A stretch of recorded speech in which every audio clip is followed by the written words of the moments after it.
L'Autodrome Saint-Eustache présente le Stock Car à son meilleur. Cette émission vous est présentée par Canadian Tire. C'est beaucoup plus pour beaucoup moins. Et par la bière Old Milwaukee. C'est une question de goût. Une 31e saison s'amorce ici aujourd'hui à l'Autodrome Saint-Eustache avec un vent de renouveau, notamment avec la venue de la brasserie Stroh par le biais de la bière Old Milwaukee. Journée porte ouverte à cette 31e saison de l'Autodrome Saint-Eustache. Mesdames, Mesdemoiselles, Messieurs, bonjour et bienvenue. Mon nom est Denis Lecourt. Une autre saison s'amorce ici à l'Autodrome Saint-Eustache. Un vent de renouveau, évidemment, de nouveaux commanditaires, de nouvelles commandites, mais également de nouvelles voitures qu'on aura l'occasion de reparler tout au cours de l'émission, de nouvelles catégories, mais également de nouvelles réglementations. Et à ce sujet, on va aller immédiatement dans les puits de ravitaillement, rejoindre notre collègue Jean-François Descaries qui nous parle du bruit causé par les voitures à l'Autodrome Saint-Eustache.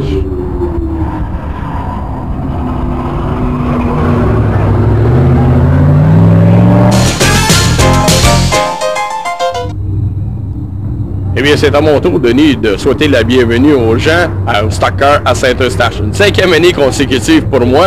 Et donc, je vais avoir beaucoup de pages techniques à vous présenter cette saison. Entre autres, le fameux sonomètre que vous allez voir aux mains de tous les officiels. Et oui, on doit diminuer le bruit autant pour le spectateur que pour les voisins de l'autodrome. Et comment ça s'est passé pour diminuer ce fameux bruit? Eh bien, nous allons voir sur les pages techniques de l'autodrome tout au long de la saison, de la façon dont les silencieux ont été installés après les différentes voitures. Et là-dessus, je te cède l'antenne, Denis, avec ton invité.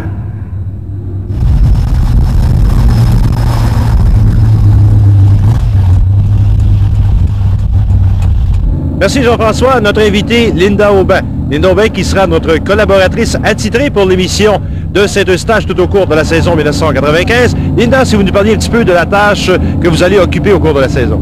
Bien, tout d'abord, Denis, pour débuter, j'aimerais souhaiter une excellente saison à tous de Stock Car, naturellement. Puis, comme vous l'avez mentionné tout à l'heure, du renouveau à l'Autodrome Saint-Eustache cette année, on va prendre les profils de certains compétiteurs à tous les semaines, dont la semaine prochaine, il s'agira de André Sylvain. Pour les téléspectateurs, ce sera très intéressant parce qu'on va parler de ses buts, de ce qu'il prévoit pour la semaine prochaine et durant toute la saison. Alors, ça va me faire plaisir et ça va être très intéressant cette année. Merci beaucoup, Linda, et bonne saison. Pour nous, c'est maintenant le temps de faire une première pause. Au retour, on vous présente les nouvelles catégories à l'Autodrome Saint-Eustache. Donc, demeurez avec nous pour les premiers tours de roue de l'Autodrome Saint-Eustache.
On est de retour à l'émission L'Autodrome Saint-Eustache avec la préparation des voitures. On a travaillé tout au cours de l'hiver, évidemment, la préparation de ces nouvelles voitures et surtout pour participer aux différentes nouvelles catégories. Jean-François, on y va tout d'abord avec celle qu'on appelait l'année dernière l'Atlas Production qui deviendra en 1995 la catégorie Grand Régional.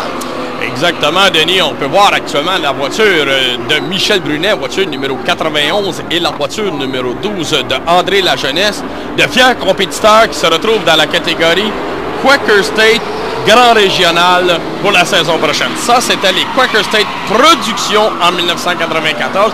Et on peut voir que ces pilotes nous offraient de très belles luttes. Et maintenant, voici ce qu'ont l'air les voitures en 1995 dans la classe Grand Régional, avec une nouvelle voiture, avec un numéro assez spécial, la voiture numéro 3. Oui, un émule de Dale Earnhardt. On a Mario Leblanc, qu'on souhaite une très bonne saison à Mario. Finalement, Mario aura peut-être une chance d'exploser cette saison. Martin Terrien est au volant d'une Chevelle cette saison, voiture de numéro 33. On l'a rencontré la saison dernière dans la catégorie des novices. Et Marie-Claude Durocher, voiture numéro 45, de très belles couleurs. Donc, de nouvelles voitures, nouvelle catégorie. Ce sera en 1995 la catégorie Grand Régional Quaker State qu'on aura l'occasion de vous présenter tout au cours de la saison. De nouvelles têtes d'affiche, de nouvelles couleurs de voitures également. Et ce sera à surveiller parce qu'on grandit un peu la catégorie en l'appelant Grand Régional et on agrandit le commanditaire également Quaker State. Oui, avec ce prestige donné à cette classe, c'est certainement quelque chose d'attirant pour plusieurs pilotes. D'ailleurs, la liste des inscrits s'allonge de plus en plus. Et là, on a une bonne prise de vue sur deux pilotes qui pourraient animer facilement la catégorie Grand Régional. Les frères Léger. Grand Régional, puisqu'on en parle, voilà à quoi ressemblait la catégorie Grand Régional en 1994.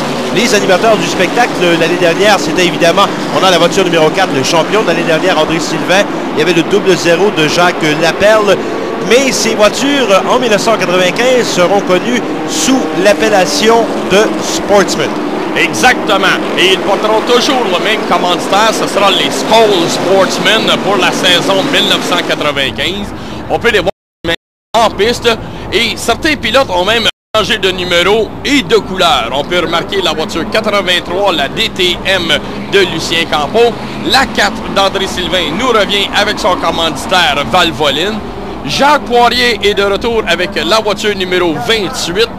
Et également, on peut voir la voiture numéro 64 de Yves Piché qui abordera les couleurs de chez Mellow Brand. Alors, Yves Piché qui jouit d'un très bon commentaire. Et la voiture numéro 2, la fameuse Dodge de Réal Carpentier. Le Réal Carpentier qui arborait le numéro 42 l'année dernière de couleur verte, maintenant voiture blanche numéro 2. Et le 83, Lucien Campeau, lui, c'est son numéro habituel. Cette voiture, c'est l'ancienne voiture de Martin Goulet. À ce moment-là, il avait le numéro 38. Exactement. Et là, on peut voir maintenant que la voiture numéro 2 et la voiture numéro 122, voiture de Réal Carpentier et la voiture de Jean Boisvert, sont chaussées de pneus radial. Et voilà ce qui étaient les Sportsmen, Jean-François, l'année dernière, alors qu'on a aperçu la voiture numéro 43, le vice-champion Michel Paquin en 1994. Ben, pour la saison 1995, ces voitures, on va les appeler les National Sportsmen. C'est une réglementation qui a été appliquée à l'autodrome Saint-Eustache de façon à pouvoir favoriser la venue de plusieurs autres pilotes de d'autres catégories, de d'autres pistes, à venir se joindre, car la série National Sportsmen, comme on peut les constater là actuellement sur le circuit, vont courir des épreuves de 100, 150 tours, 250 tours et 300 tours. Et sur un programme régulier, comme on pourrait appeler, ça sera toujours une épreuve concluante de 50 tours. Donc, très intéressant comme programme. Et ça, c'est important de le mentionner, ça commence déjà dimanche prochain, dimanche le 30 avril, à 13h, la première épreuve de 50 tours de la saison dans la catégorie nationale de Sportsman. Également important de mentionner, Jean-François, tous les pilotes qui étaient présents à cette journée, c'était la journée pré-ouverture. Tous les pilotes accumulaient 20 points de présence. Et oui, c'était comme on pourrait dire, pour agacer quelque peu la présence des pilotes. Et on a pu constater des voitures plutôt fantastiques. On a une très belle prise de vue de la voiture 33 de Martin Lacombe et son frère Sylvain qui était absent, lui, avec la voiture Carryall numéro 3 que nous allons voir. Sylvain qui devrait être naturellement un compétiteur très sérieux. On y va maintenant avec les catégories de soutien à l'autodrome Saint-Eustache. Voilà à quoi ressemblaient les mini-amateurs en 1994. Alors, plusieurs pilotes vont être de retour dans cette catégorie maintenant. Là, on peut voir ces fameuses mini-novices. Alors ça, cette catégorie-là qui ouvre la porte à On vient courir un bolide. Je rappellerai aux gens qu'une course dans la rue, ça coûte quelques mille dollars d'amende et ça coûte 6 à 10 points. Tandis qu'on peut courir pour moins cher dans toute la catégorie, toute la saison. Alors, on passe de mini-amateur à mini-novice. Maintenant, les mini-novices en 1994 seront connus en 1995 sous le nom de mini-production. Également, ce titre est là pour personnifier davantage les pilotes de cette catégorie. Alors, ça va devenir une catégorie des plus intéressantes. Il y a un combiné qui s'est fait dans la réglementation. Ces 4 cylindres-là, on retrouve Marco Leftakis, Pierre Bourbonnais. Et alors, ça devrait très bien aller avec ces gens-là. Alors, Jean-François, on a maintenant la catégorie novice qui, elle, demeurera la même en 1994. Donc, on pourra revoir tout au cours de la saison ces voitures. Il y avait en 1994 catégorie amateur qui sera maintenant connue sous l'appellation de classe production. Où on verra Paul Chagnon, voiture 160, certainement lutter avec un des favoris de la foule ici, Jacques Roberge, voiture 148. Des voitures de plus en plus développées, de mieux en mieux préparées. On peut voir la saison dernière, c'était les amateurs avec Peter Largy, voiture numéro 177 actuellement, qui roulait très bien. On le retrouve en production. Il avait d'ailleurs bien performé lors de l'épreuve Wins Extend 250 à la fin de la saison, Pierre Largy, qui avait très bien performé. On y va maintenant avec la catégorie des mini-voitures. Ah oui, les mini-productions cette saison. Alors, on va retrouver des mini-productions, des mini-novices, un peu plus concentrés ensemble. Et on va voir ici une qualité de voiture au niveau des 4 cylindres Sportsman, les mini-Sportsman. D'ailleurs, on a une très belle prise de vue de la voiture 49, la GMS de Vincent Bisson. Vincent Bisson, donc avec une toute nouvelle voiture, ce sera une catégorie à surveiller. On y va maintenant avec l'épreuve de qualification, une des épreuves de qualification de la journée. Bon, on l'appelle qualification, évidemment. C'était des courses d'exhibition en catégorie nationale de Sportsman avec André Coursol, le champion de l'année dernière, qui partait en pôle position. Avec le 96, Marc Morissette côte à côte avec ce champion défendant. C'est une course supposément d'exhibition. Alors, il n'y avait ni points, ni bourse pour cette épreuve et je laisserai juger les gens pour voir jusqu'à quel point la fougue a été libérée de ces pilotes dans cette course exhibition.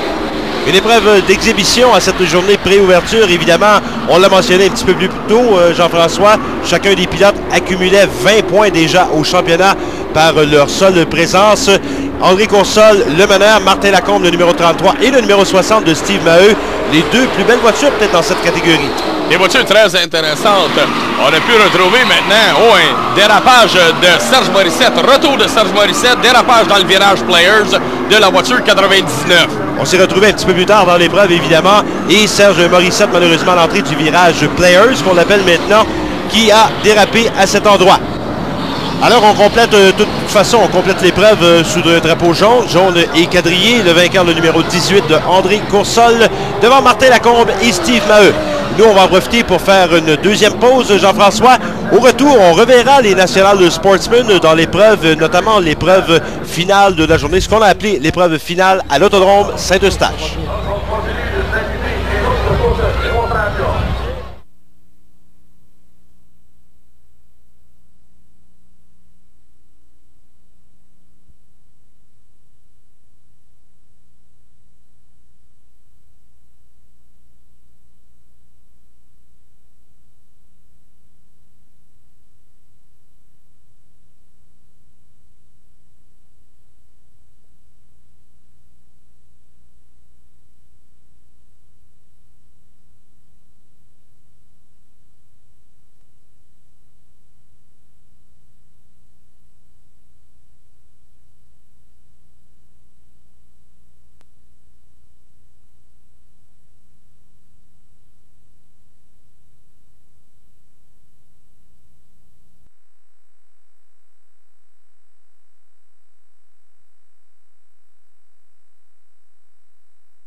On est de retour à l'émission L'Autodrome Saint-Eustache. Denis Lecourt en compagnie de Jean-François Descaries.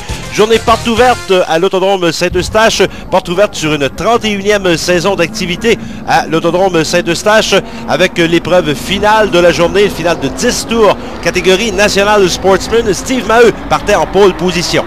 Steve Maheu, une très belle voiture. L'auto originale numéro 60 devrait être une des voitures les plus rencontrées dans le cercle des vainqueurs cette saison. Certainement une voiture qui compétitionnera contre la Carry Hall numéro 3 de Sylvain Lacombe.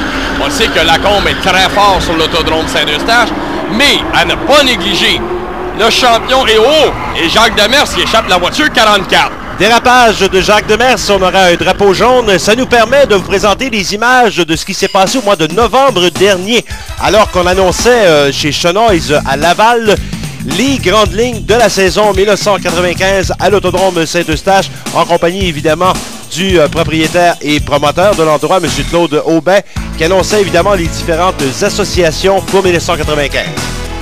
Avec tous les changements qu'on peut voir annoncés actuellement par M. Paul Deslauriers, le directeur du marketing de l'Autodrome Saint-Eustache, il y aura beaucoup de nouveautés.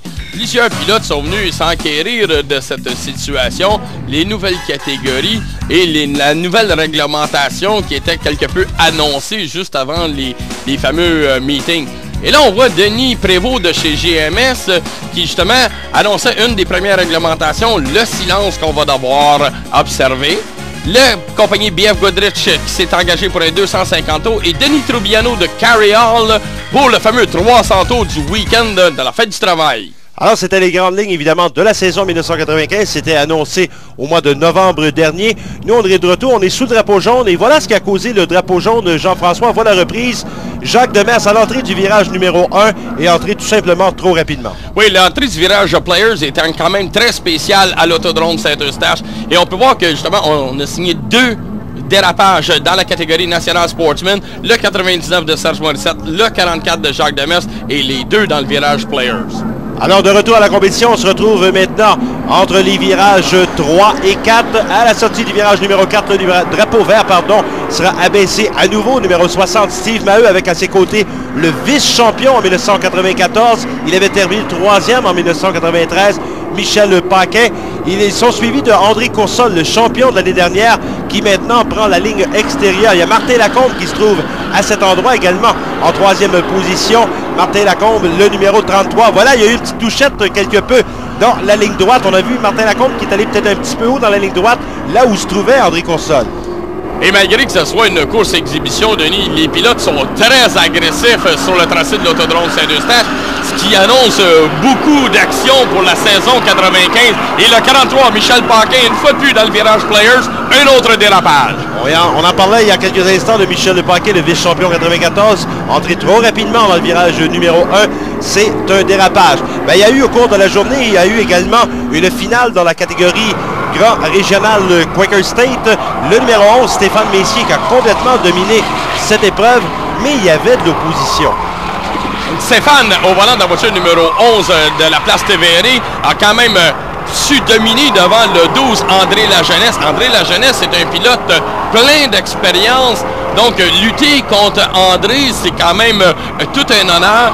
Et ce qu'on va voir apparaître, c'est la voiture 40 de Joël Léger. Joël qui a su dominer devant José Léger. La petite différence qu'avec les 2 voitures des frères Léger, c'est que Joël faisait l'essai des fameux pneus BF Goodrich et ça s'est avéré quelque peu plus performant que le pneu conventionnel. Donc, un avantage pour tous les pilotes. On sait que les 2 frères Léger sont partis à l'arrière du peloton et José et Joël sont en chasse pour la première position. C'est évidemment ce qu'on va tenter de déterminer au cours des prochaines semaines, l'utilisation des différents jeux de pneus avec notamment le facteur température. Il ne faut pas oublier qu'il faisait très froid à Saint-Eustache le dimanche dernier. On va voir ce que ça va donner avec la chaleur au cours des prochaines semaines.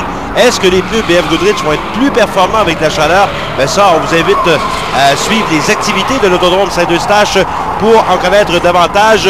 Voilà toujours cette lutte pour la première position dans cette finale Grand Régional 1995. Stéphane Messier le numéro 11 qui est toujours le meneur, le numéro 12, André Lajeunesse, mais cette lutte, ça amène un petit peu le numéro 40 de Joël Léger à se rapprocher quelque peu. Joël Léger, un pilote également qui termine en 3e position, dernière marche du podium, a su se contenter de ça, mais un pilote très averti également. Et chez les Sportsmen, puisqu'il y avait également une épreuve finale en catégorie Sportsmen, on voit Jacques Poirier qui effectue un retour à la compétition 1995 à l'Autodrome Saint-Eustache en lutte avec le numéro 4, le champion de l'année dernière, André Sylvain, qui a toujours présenté, c'est sa 3e saison en compétition à l'Autodrome Saint-Eustache, des voitures impeccables. Et toujours supporté par Valvoline, André Sylvain voudrait bien signer un premier triomphe dans le championnat Sportsman. On le sait, le grand vainqueur de la série Grand Régional Skoll la saison dernière. Le pilote Valvoline maintenant en lutte avec la voiture numéro 28. Et on a pu apercevoir la voiture numéro 64, la Mellow Food de Yves Piché. On a vu dans le droit de l'autre côté, entre les virages numéro 2 et 3 dans le long droit, on a vu André Sylvain prendre par l'intérieur Jacques Poirier pour s'accaparer de la première position. André Sylvain, on l'a mentionné en compagnie de Linda Aubin en début d'émission, qui fera l'objet lors de notre prochaine émission, objet du profil de la semaine. On aura tout au cours de la saison à l'Autodrome Saint-Eustache des pilotes qu'on vous présentera pour peut-être mieux les connaître, voir l'approche qu'ils ont justement des compétitions à l'Autodrome Saint-Eustache. Un autre pilote qui effectue un retour dans cette catégorie, c'est la voiture numéro 21, Sylvain Doyon, qui nous revient avec la Coke Diète. Un pilote qui devrait brouiller quelque peu les cartes une fois de plus cette saison. Donc une saison qui s'annonce très intéressante plutôt au niveau des voitures Skoll Sportsman. Alors, beaucoup d'actions à prévoir tout au cours de la saison. André Sylvain qui semble dominer cette première épreuve. Évidemment, il faudra attendre. C'est une épreuve préliminaire. C'est lui qui remportera la victoire. Nous, on va en profiter pour faire une pause. Au retour, on aura la conclusion de l'épreuve finale en classe nationale Sportsman à l'Autodrome Saint-Eustache.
De retour à l'Autodrome Saint-Eustache, journée quand même relativement froide pour cette journée préouverture. Et lors justement de cette journée préouverture, on voit un petit peu ce qui s'est passé. On a eu la finale des grands régionales qu'on a vu un petit peu plus tôt. On a vu la lutte qu'on puisse livrer les fameux frères Léger. Vous en avez parlé, Jean-François, concernant justement les pneus. On l'aperçoit cette lutte justement. José, le champion production 1994, maintenant devra compétitionner dans les grands régionales. Et Joël, lui, vice-champion, on le sait, un est le miroir de l'autre. Mais par contre, on essaye justement cette fameuse différence. Et là, ça, c'était un grand régional en 1994. Voilà, André Sylvain, on vous le présente, c'est le champion édition 1994. Déjà une première victoire préliminaire en 1995 à la journée préouverture. Le tout, ça va commencer dimanche prochain. Ça commence pour le vrai dimanche le 30 avril à compter de 13h. Alors que notamment les pilotes en catégorie nationale Sportsman participeront à une épreuve finale de 50 tours. Et pour 1995, on verra la voiture numéro 18, André Cossol chez les National Sportsmen, lui qui est champion chez les Sportsmen en 1994. Et Jean-François, je ne sais pas si vous êtes de mon avis, mais je pense qu'on a fait un petit peu un survol des nouvelles catégories de voitures qu'on verra en compétition tout au cours de la saison. Oui, Denis, à partir de la prochaine émission, on pourra les appeler comme elles doivent être appelées maintenant en saison 1995. On a une très belle prise de vue du champion et du vice-champion, Michel Paquin. Michel Paquin, qu'on qualifiera de l'homme d'affaires de Saint-Eustache. Et on va avoir l'occasion d'y revenir, évidemment, Jean-François. On est au redépart de l'épreuve. C'est le 5e tour de la finale National Sportsman, alors que Marc Morissette a passé, lui, tout droit dans le virage numéro 1, le virage Players. On a une belle lutte en tête. Steve Maheu, qui passe en première position à l'intérieur de Martin Lacombe. À la sortie du virage numéro 4, il y a eu une touchette. André Coursol et Martin Lacombe. Déjà, on annonce les couleurs pour 1995. Eh oui, c'est une course exhibition. Alors déjà là, comme on peut voir les pilotes vraiment s'affronter. Voilà la reprise, Jean-François, à la sortie du virage numéro 4. Martin Lacombe qui semblait vouloir fermer, mais André Coursol a décidé que lui qui avait le passage. Alors ça promet, Denis, pour la saison 1995, tout ce qu'on peut voir, cette compétition très serrée entre les pilotes. Alors, on verra ce que ça va donner déjà à compter de dimanche prochain, dimanche le 30 avril, 13h, première épreuve de 50 tours. On vous le rappelle encore une fois. Mais là, c'est la lutte qui est engagée maintenant pour la première place alors qu'on a agité le drapeau noir. Évidemment, on a pris en défaut peut-être dans ce fameux coin numéro 4, André Coursol. On lui indique le drapeau noir. Il est en lutte, mais étant donné que c'est une course d'exhibition, demeure sur le circuit de toute façon. Il est juste à l'arrière de Steve Maheu, qui est le meneur de cette épreuve. Mais au cours de la saison, évidemment, lorsqu'on indiquera un drapeau noir, on devra s'y soumettre plus rapidement, je dirais.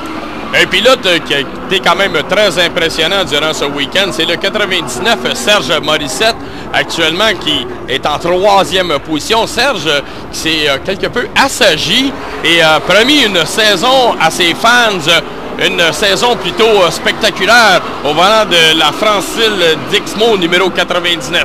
Donc on espère que Serge fera de très belles performances cette saison dans le National Sportsman. On lui souhaite donc la meilleure des chances. Steve Maheu, pendant ce temps, Steve Maheu qui a été champion à quelques reprises en Sportsman au cours des dernières années, maintenant dans la classe nationale Sportsman, c'est lui qui terminera finalement en première position dans cette catégorie National Sportsman. Première sortie de la saison 1995, puisqu'André Coursol n'est plus dans la course, évidemment. Il a reçu le drapeau noir, la disqualification, la victoire qui revient donc à Steve Maheu, conducteur de la voiture numéro 60. Sympathique compétiteur d'ailleurs, Steve Maheu, qu'on aura l'occasion sûrement de rencontrer au cours des prochaines semaines. Voilà, mesdames, mesdemoiselles, messieurs, qui complète cette première émission de la saison 1995 à l'Autodrome Saint-Eustache. Journée de préouverture ici à l'Autodrome Saint-Eustache. On espère que ça vous a permis de prendre connaissance du vent de renouveau qui soufflera ici tout au cours de la saison. Mon nom est Denis Lecourt, au nom de Jean-François Descaries, de Linda Aubin et de toute l'équipe de production. Merci d'avoir été des nôtres. On vous donne rendez-vous la semaine prochaine pour la première épreuve nationale 50 tours de la saison.